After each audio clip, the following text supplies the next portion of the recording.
Welcome to Pindar Poetry. We hope you learned something new. You begin by preparing essentials. Make sure your laptop is online and updated because Apple ID access checks system integrity.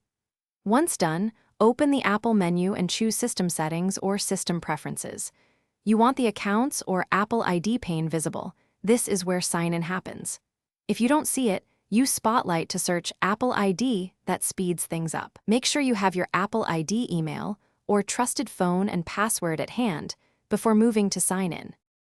You'll now sign in. Click Sign In, type your Apple ID email and password, then press Return.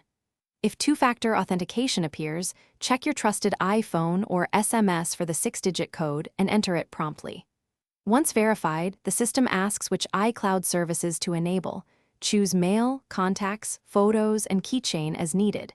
You can toggle Find My for device recovery. Make sure to read each option so services sync correctly across devices. This prevents accidental data overwrites.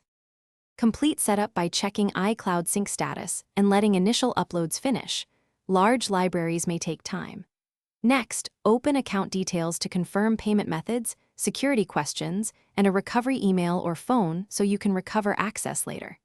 If sign-in fails, try resetting your password via the Forgot Apple ID option or verify Apple system status for outages.